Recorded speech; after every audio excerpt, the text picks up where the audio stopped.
Gas বিদ্যুৎ সংকটের পাশাপাশি শ্রমিক অসন্তোষ নিয়ে উদ্বিগ্ন পোশাক খাতের ব্যবসায়ীরা। এক সেমিনারে তারা বলেন যে এ নিয়ে ক্রেতারাও চিন্তিত। তাই অবস্থার উন্নয়নে সংশ্লিষ্ট বিভাগকে দ্রুত পদক্ষেপ নেয়ার দাবি জানান তারা।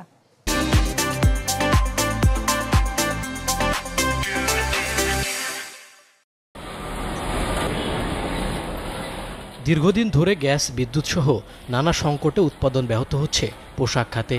এছাড়া চলমান অস্থিরতার প্রভাব পড়েছে রপ্তানি কার্যক্রমে।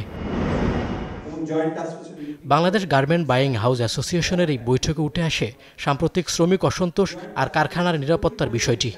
নিরাপত্তার বড় অভাব বোধ করছে, কারণ ফ্যাক্টরিগুলো বন্ধ হয়ে যাচ্ছে। একটা ফ্যাক্টরিতে খামাখা এক আক্রমণ করছে, আরো ৩-৪টা ফ্যাক্টরি এফেক্টেড হয়ে যাচ্ছে।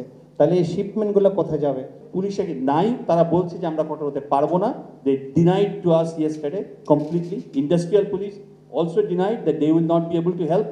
গিভেন দ্যাট আমাদের অনলি রিকোয়েস্ট এন্ড ভরসাস্থল ইজ দ্য আর্মি। ব্যবসায়ীরা অভিযোগ করেন, ডলার সংকটে সময় মতো খোলা যাচ্ছে না ঋণপত্র। বিপরীতে পণ্য খালাসেও রয়েছে নানা জটিলতা। আমাদের ব্যাংকিং ফ্যাসিলিটিটা ইমপ্রুভ করতে হবে।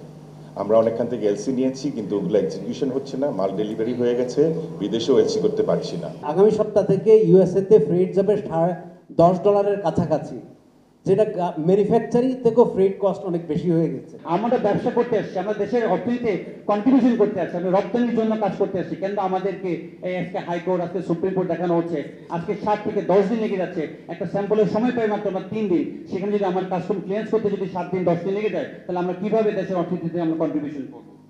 অনুষ্ঠানে এফবিসিসিআই এর সাবেক সভাপতি অভিযোগ করেন, রপ্তানি আয়ের ভুল তথ্যে নেতিবাচক প্রভাব পড়ছে ব্যবসা বাণিজ্যে।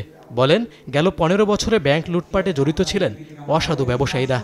এই সম্পদ অর্জনকারীরা ব্যাংকগুলোকে সম্পূর্ণ শেষ করে দিয়েছে। দেশের প্রত্যেকটা ব্যাংকে লুটপাট করার জন্য ওরাই সহযোগিতা করছে এবং সহায়তা করছে যারা এই ব্যাংকগুলোকে রেগুলেট করার কথা। সমস্যা সমাধানে সংশ্লিষ্ট সংস্থাগুলোর উদ্যোগ আশা করেন ব্যবসায়ীরা। মইনুল হাসান, চ্যানেল 24, ঢাকা।